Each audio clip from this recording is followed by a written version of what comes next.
Battle of Pinkie Cleugh, 1547, the Gunpowder ambush at the Esk. Imagine standing on the banks of a river, early morning mist still clinging to the Scottish lowlands, and somewhere behind you, an entire nation's future is on the line. You're outnumbered, your commanders are arguing, and across that water, the most powerful English army ever assembled on Scottish soil is marching straight toward you, with cannons, cavalry, arquebusiers, and warships anchored just offshore to hammer you from the flank. Now here's the part that haunts me. The Scots actually had a plan to stop all of it. A brilliant, almost cinematic ambush at the River Esk, using the terrain itself as a weapon. And for one breathless moment in history, it nearly worked. Nearly. What happened next would reshape the relationship between England and Scotland for decades, spark one of the most dramatic diplomatic crises of the 16th century, and cost thousands of lives in a single afternoon. This is the Battle of Pinkie Cleugh, September the 10th, 1547, and if you've never heard of it, that ends today. Welcome back to From Start to Now. If you're new here, this channel is all about going back to the moments that actually changed the world. Not the sanitized textbook version, but the messy, desperate, human version where decisions were made in real time by people who didn't know how the story would end. And this story, the story of Pinkie Cleugh, is one of the most underappreciated battles in British history. It's sometimes called the last pitched battle between England and Scotland, and when you understand what was at stake and how it unfolded, you'll understand why it left such a deep scar on both sides of the border. So let's go all the way back to the beginning, because you cannot understand Pinkie Cleugh without understanding the world it was born into. By 1547, England and Scotland had been locked in what historians sometimes call the rough wooing. Now that phrase sounds almost charming until you realize what it actually meant. The rough wooing was King Henry VIII's military strategy to force Scotland into a marriage alliance, specifically to compel the Scots to agree to a marriage between the infant Mary, Queen of Scots, and his son, the young Edward, who would become Edward VI. Henry's logic was cold and straightforward. If you could bind Scotland to England through royal marriage, you could end the centuries-old alliance between Scotland and France. The old alliance, which had always given England a dangerous second front whenever it tried to project power in Europe, merge the crowns, neutralize the northern border, dominate the island. Simple enough on paper, but the Scots had no interest in being absorbed into an English orbit, and after a brief flirtation with the idea in the early 1540s, the Scottish Parliament rejected the treaties that would have set this marriage in motion. Henry was furious, and when Henry VIII was furious, people tended to die. He unleashed a series of devastating raids into the Scottish lowlands, burning towns, destroying crops, torching abbeys and churches. Melrose Abbey, Jedburgh, Kelso, Dryburgh, these places were put to the torch in what was essentially a sustained campaign of terror designed to break Scottish political will. It was brutal, it was systematic, and in many ways, it was counterproductive, because rather than scaring the Scots into submission, it hardened their resistance and pushed them closer to France. Henry VIII died in January 1547. But his foreign policy did not die with him. His son Edward was only 9 years old, which meant England was effectively governed by the Regency Council, and at the head of that council sat Edward Seymour, the Duke of Somerset, who had been named Lord Protector of England. Somerset was a man of real military talent and genuine ambition, and he inherited Henry's strategic goals with all of Henry's determination, but arguably with a more coherent long-term vision. Somerset actually believed, or at least claimed to believe, that a union between England and Scotland could be something more than conquest. He spoke about it in terms that were almost proto-British, imagining a shared Protestant island nation that could stand against Catholic Europe together. Whether he truly believed that, or whether it was propaganda, it didn't matter to the Scots. What they saw was an English army massing on their border, and what they felt was the ongoing trauma of a decade of raids and destruction. On the Scottish side, the political situation was almost equally complicated. The young Mary, Queen of Scots, was not yet 5 years old. The regent governing Scotland on her behalf was Mary of Guise, her French mother, who naturally had every interest in maintaining the old alliance and keeping Scotland firmly in the French orbit. But the actual military authority in Scotland in 1547 was held by the Earl of Arran, James Hamilton, who served as governor of Scotland. Arran was not an inspiring figure. He was indecisive, politically maneuverable to the point of unreliability, and had actually briefly supported the English marriage alliance before switching sides.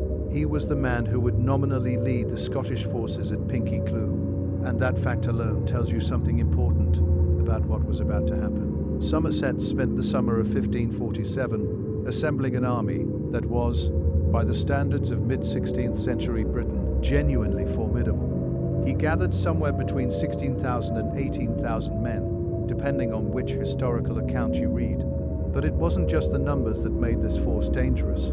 Somerset had structured his army around the lessons of the Italian wars and the military revolution that was transforming European warfare. He had professional Spanish and Italian mercenaries in his ranks, men who had fought in continental campaigns and knew how to handle themselves. He had a corps of arquebusiers, soldiers equipped with early firearms that represented the cutting edge of military technology. He had a powerful artillery train, and critically, he had arranged for an English fleet under Lord Clinton to sail up the east coast and anchor in the Firth of Forth, coordinating naval gunfire with his land advance. This was combined arms warfare, and Scotland was about to discover just how lethal it could be. The English army crossed the border in early September 1547 and began marching north along the east coast, the fleet shadowing them just offshore. Somerset's plan was to advance on Edinburgh, demonstrate England's overwhelming military power, and either force the Scots to negotiate or destroy their field army in battle. He didn't have to wait long for the Scots to respond. Arran had assembled a Scottish army that historians estimate at somewhere between 23,000 and 36,000 men, which on paper gave him a numerical advantage. But numbers can be deeply misleading, and in this case they were. The Scottish army was overwhelmingly composed of infantry, armed in the traditional Highland and Lowland manner, primarily spearmen organized into schiltron formations, the dense, hedgehog-like pikes that had been Scotland's military backbone for generations. It was the formation that had won at Stirling Bridge and Bannockburn. But those battles had been fought in a very different era, before gunpowder artillery and mass formation firearms had transformed the battlefield. The Scottish cavalry was relatively weak and undisciplined. Their own artillery was limited, and while they had arquebusiers of their own, they were nothing like as numerous or as professionally deployed as Somerset's.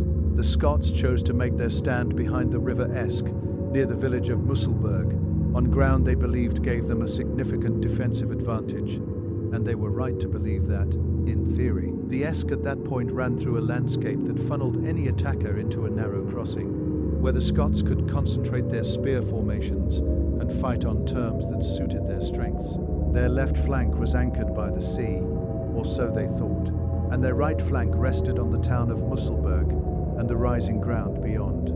Arran's plan was to hold this line, make the English crossing as costly as possible, and rely on the terrain to neutralize Somerset's artillery advantage.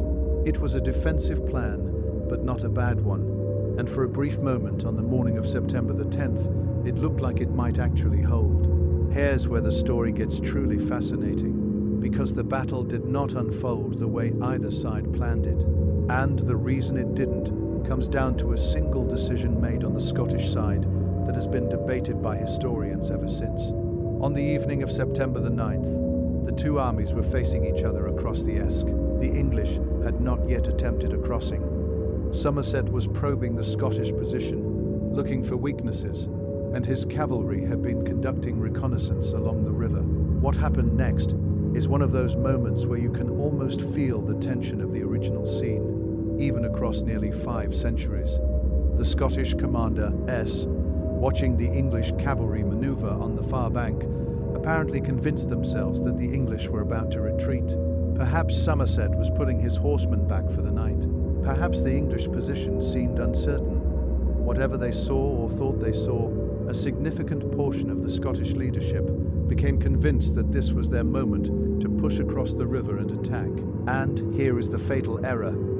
Arran's army abandoned its prepared defensive position behind the Esk and began to advance across the river to meet the English in the open. They gave up the one geographic advantage they had. They left the cover that neutralized Somerset's artillery, and they moved forward onto flat open ground with their flanks exposed. Exposed not just to the English army in front of them, but to that English fleet sitting just offshore, whose guns could now reach them with devastating effect. Why did they do it? The honest answer is that no one is entirely certain. Some accounts suggest that the commander of the Scottish cavalry, the Earl of Arran, made an unauthorized advance that forced Arran to follow or risk having his cavalry destroyed in isolation. Others suggest that Arran genuinely believed the English were retreating and wanted to catch them in a vulnerable moment. There may have been pressure from the more aggressive Scottish nobles who were tired of sitting and waiting. Whatever the reason, the decision was catastrophic. Somerset, watching the Scots abandon their defensive line and stream across the Esk onto open ground, must have struggled to believe his luck. His military mind would have recognized immediately what this meant. The Scots were giving up every advantage they had. He reacted with professional speed. He ordered his artillery to begin firing. He ordered his arquebusiers to advance, and he signaled the fleet offshore to open. Up on the Scottish flank, the bombardment that followed was unlike anything the Scottish army had experienced in living memory. Artillery on the left, arquebusiers closing from the front, naval guns hammering the flank. The Scottish formations were being torn apart from three directions simultaneously before they could even close with the English infantry. The schiltron formations that had defined Scottish military power for 2 centuries were suddenly horribly exposed. In an earlier age, those dense spear squares could have absorbed punishment and kept advancing, because an enemy's only option was to send men with bladed weapons against them, which meant equal casualties on both sides. But gunpowder changed that equation completely. You could stand 300 yards away and systematically shred a Scottish spear formation without losing a single man. And that is essentially what Somerset's army proceeded to do. The Scottish cavalry, who had been the ones to initiate the advance, now showed another critical weakness. When the English cavalry countercharged, the Scottish horse simply could not match them. The English had heavier, better armored cavalry, professional riders, and a momentum built on years of continental military experience. The Scottish cavalry broke and fled, and when it fled, it did something even more damaging than simply running away. It rode back through the Scottish infantry formations, creating confusion and disorder at exactly the moment when those formations needed to hold steady. I want you to try and picture this scene, because it's important to understand not just the tactics, but the human experience of it. You are a Scottish spearman, on foot, in a formation of hundreds of men. You've been trained to keep your spear leveled and hold your line, but the ground is being churned up by cannonballs. The men around you are dying from arquebusiers fire coming from a direction you can barely see. The noise is overwhelming. The thunder of artillery, the screaming of the wounded, the crack of firearms. And now your own cavalry is riding back through your ranks, horses panicking, riders shouting, completely breaking up the order your commanders spent hours establishing. At some point, and historians pinpoint this to relatively early in the engagement, the Scottish formation collapsed. And when a 16th century army collapsed, it did not retreat in good order. It ran. And running men were exactly what cavalry was designed to destroy. The English horse pursued the broken Scottish army across the battlefield, and what had been a battle turned into a slaughter. The killing went on for miles. Fleeing Scots were cut down on the roads back toward Edinburgh, in the fields, by the banks of the Esk itself. The numbers are contested, as they always are with medieval and early modern battles. But most historians agree that Scottish casualties were horrific. Somewhere between 5,000 and 6,000 men killed, possibly more. English losses were minimal by comparison, perhaps 500 at the most, and some estimates go lower. This was not a close battle. This was a rout.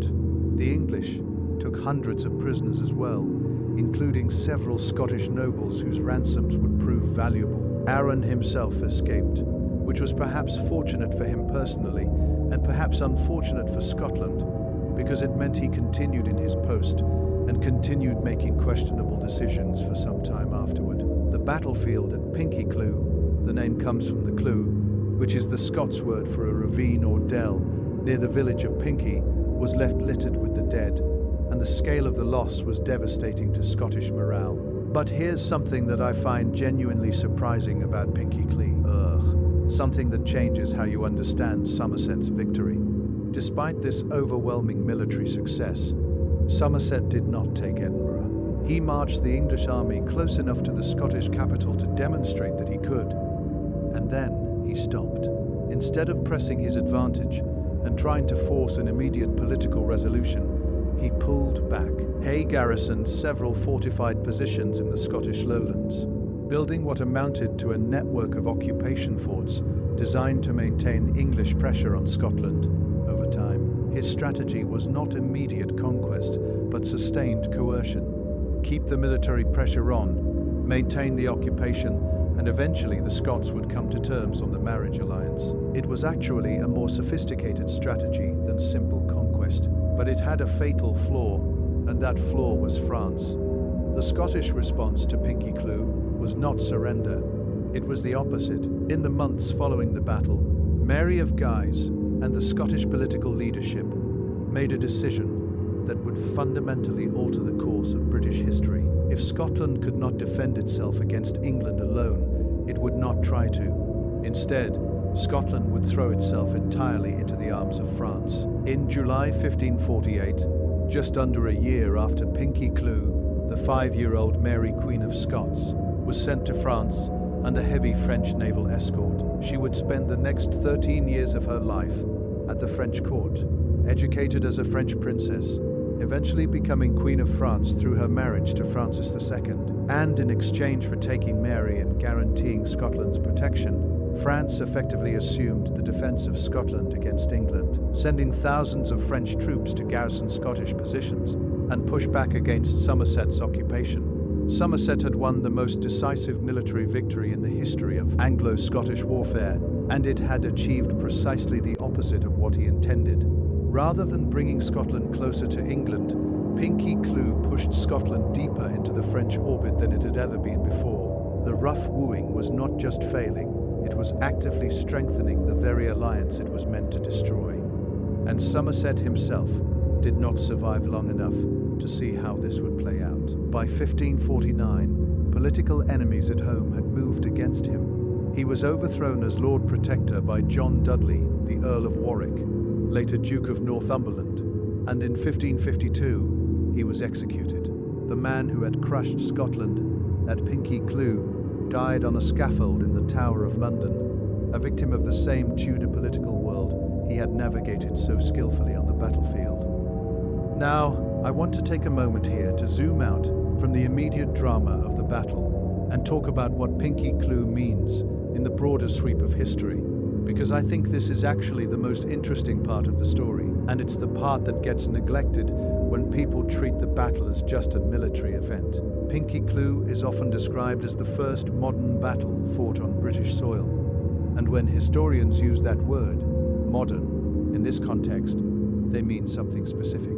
They mean a battle fought according to the principles of the military revolution, the transformation of European warfare in the 16th century that was driven by gunpowder technology, professional armies, combined arms tactics, and the coordinating logic that ties infantry, cavalry, artillery, and naval power together in a single operational framework. Before Pinkie Cleugh, Scottish warfare had been dominated by the spear and the schiltron, tactics refined over centuries to deal with English cavalry. After Pinkie Cleugh, it was impossible to pretend that those tactics could survive on an open battlefield against a modern gunpowder army. The battle didn't just defeat Scotland, it made an entire military tradition obsolete in a single afternoon. There is also something deeply significant about the role of the fleet at Pinkie Cleugh that I don't think gets enough attention. The coordination between Somerset's land forces and Lord Clinton's ships was not accidental. It was planned, it was executed with real precision, and it demonstrated something that would only become more important over the following centuries. that England's ability to project naval power around the coasts of Britain gave it a strategic advantage that land-based calculations alone could never capture. The ships at Pinkie Cleugh were not just providing fire support, they were a symbol of what English sea power meant for any Scottish army trying to fight on the eastern coastal plain. You couldn't anchor your flank on the sea if the sea belonged to your enemy. That lesson would echo down through centuries of British strategic thinking. From the Scottish perspective, Pinkie Cleugh represents something more painful, a moment of what might be called national trauma that fed directly into the political decisions of the following decades. The loss of Pinkie, coming after years of English raids and destruction, created a deep psychological scar in the relationship between the two nations. Scotland had been humiliated militarily in a way that was simply undeniable. The traditional tactics that had defined Scottish national identity since Bannockburn had been exposed as inadequate against the modern English war machine. And the response, throwing the young Queen into France, inviting French troops to garrison Scottish soil, was itself a kind of acknowledgement that Scotland could not stand alone. But here's the great irony that history loves to serve up. The French alliance that Pinkie Cleugh forced Scotland into would eventually be what broke Scotland's Catholic political establishment and cleared the way for the Protestant Reformation in Scotland. The presence of French troops on Scottish soil became increasingly unpopular, not just because of the inevitable friction between soldiers and local populations, but because those French soldiers represented Catholic France at a time when Protestant ideas were spreading rapidly through Scottish society, particularly among the nobility.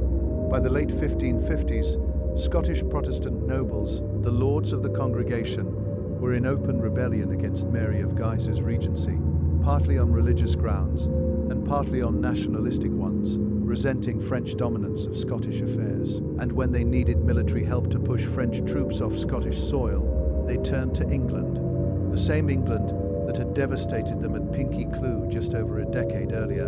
In 1560, English troops entered Scotland, not to conquer it, but to help drive out the French. The Treaty of Edinburgh in 1560 ended French military presence in Scotland, and the Scottish Reformation was formally established by the Scottish Parliament in the same year. The entire trajectory of events that led to that moment traces back, in no small part, to the catastrophe at Pinkie Cleugh. And then, of course, and this is where the story bends back on itself in the most remarkable way, Mary, Queen of Scots, returned to Scotland in 1561, a French widow, a Catholic queen, trying to govern a country that had just become officially Protestant in a relationship with England that had been shaped by war, occupation, resistance, and trauma. She would reign for 6 turbulent years before being forced to abdicate. She would eventually flee to England and spend nearly 2 decades as Elizabeth I's prisoner before being executed in 1587. Her son, James, the 6th of Scotland, would become James I of England in 1603, uniting the 2 crowns that Somerset had tried to unite by force back in 1547. What gunpowder and cavalry and naval artillery could not achieve at Pinkie Cleugh, time and dynastic accident accomplished 56 years later. History, as always, took the long route. Let me bring this back to the ground level for a moment, because I think one of the things that makes Pinkie Cleugh such a powerful story is what it tells us about the experience of ordinary people caught in the middle of these geopolitical forces. The soldiers who died in those fields near the Esk were not nobles calculating marriage alliances or Protestant reformers dreaming of a new Scotland. They were men who had been called up to defend their country, who had marched to the river, who had waited in the morning mist with their spears or their bills or their farming tools pressed into military service, and who had made the crossing that morning because their commanders told them to. They didn't get to debate the merits of the schiltron versus the arquebus. They didn't get to weigh the strategic implications of the French alliance. They just died, thousands of them, in a few hours, in the fields of East Lothian on a September afternoon in 1547. The towns and villages of the Scottish lowlands had already been through years of English raiding and burning before Pinkie. The destruction of the monasteries and abbeys, the burning of crops, the driving off of livestock, these were not abstract military statistics. They represented the lived experience of communities that had their food supplies destroyed, their cultural and religious heritage burned, their sense of security shattered. Pinkie Cleugh added another layer of catastrophe to that already traumatized landscape. And then, in the months that followed, came the English garrison Forts, which meant the occupation was not temporary, it was going to be sustained, and resisting it was going to cost more lives. There's a phrase I keep coming back to when I think about this period: the cost of dynastic ambition. Henry VIII wanted a marriage for political advantage. Somerset wanted to realize that ambition with military force, and the cost of that ambition was paid not by kings or dukes, but by spearmen at the Esk and farmers in the borders whose homes burned in the night. Now, before I wrap up, I want to address something that I think deserves more attention than it usually gets in discussions of Pinkie Cleugh, and that is the question of what the battle reveals about 16th century military intelligence and decision-making. Because the more you study this battle, the more striking it becomes that the Scottish disaster was not primarily a result of being outgunned or outnumbered. It was a result of being outthought, and specifically of being misled at a critical moment. The decision to cross the Esk and abandon the defensive position is, as I mentioned earlier, one of the great military mysteries of the period. The best defensive position in the battle area was behind the river. Every experienced military commander in the Scottish army would have understood this, and yet they crossed. The most plausible explanation, drawing on the contemporary accounts and on subsequent historical analysis, is that the Scottish command structure was fundamentally dysfunctional. Arran was not a strong enough personality to impose discipline on his more aggressive subordinates. The Earl of Angus, who led the Scottish cavalry, was a man with a complicated history. He had spent years in England as an exile and had returned to Scotland under politically ambiguous circumstances. His decision to advance, whether or not it was unauthorized, reflected the lack of unified command that plagued the Scottish effort throughout this campaign. Somerset, by contrast, had clear authority over his army. His orders were followed. His preparations were meticulous. When the Scots made their fatal crossing, he reacted with speed and decisiveness because his command structure allowed him to. The Battle of Pinkie Cleugh was, in a very real sense, won before the fighting started. Won by Somerset's superior organization and preparation, and lost by Scotland's inability to maintain discipline and strategic coherence at the moment it mattered most. This is a lesson that military historians have returned to again and again. Technology matters, numbers matter, terrain matters. But command and control, the ability to make good decisions quickly and have those decisions executed across a large force, is often the factor that actually decides battles. Somerset had it, Arran didn't. There's one more dimension of this story that I want to leave you with, and it's perhaps the most haunting of all. When you visit the area around Musselburgh and Pinkie today, and if you're ever in Scotland, it's absolutely worth the trip. There's very little on the surface to remind you of what happened there in September 1547. The landscape has changed. The town has grown, the Esk still flows to the sea, but quietly now, without any memory of the violence it witnessed.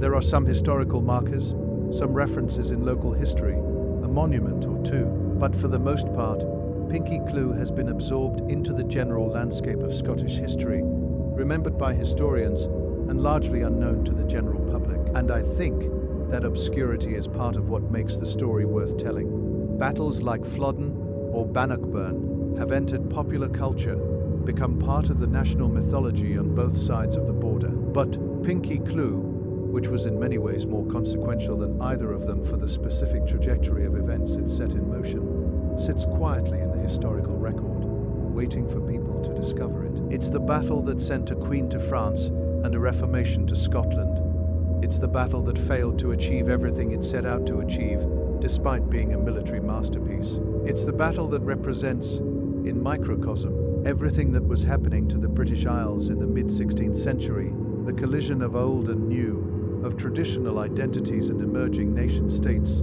of personal ambition and geopolitical calculation, and the ordinary human cost of all of it. The gunpowder ambush at the Esk wasn't really an ambush at all. In the end, the Scots went to the Esk intending to hold their ground and let the English destroy themselves against a prepared defense. But command failures and misread signals turned defense into disaster.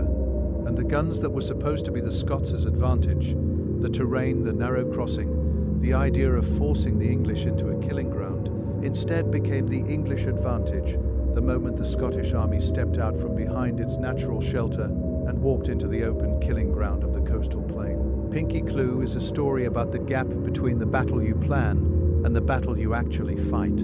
It's about the way that a single decision, one earl advancing his cavalry when he shouldn't have, or one commander reading retreat where there was none, can cascade into catastrophe faster than anyone can stop it. It's about how military technology can make traditional courage and traditional lack tacts irrelevant in the space of an afternoon. And it's about how a military victory can plant the seeds of its own strategic failure, because people, nations, and history don't respond to force the way the people wielding force expect them to. Somerset crushed Scotland at Pinkie Cleugh, and Scotland never forgot it. That memory drove Scottish political decisions for a generation, kept the old alliance alive long past its strategic usefulness, and ultimately contributed to the series of events that brought a Protestant Reformation to Scotland and sent Mary Queen of Scots on the tragic arc of her life. The ripples from those guns on the Esk on September the 10th, 1547, spread further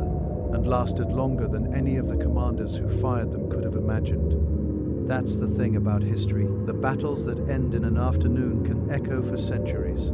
If you made it this far, genuinely, thank you. This one matters to me because Pinkie Cleugh is exactly the kind of story this channel exists to tell. Not the famous battle, not the textbook moment, but the real thing. Complicated, consequential, and hiding just beneath the surface of the history you think you know. If you want to see more of these deep dives, hit subscribe and make sure the bell is on, because there is a lot more where this came from. And if you have a battle or a moment in history that you think deserves this kind of treatment, drop it in the comments below.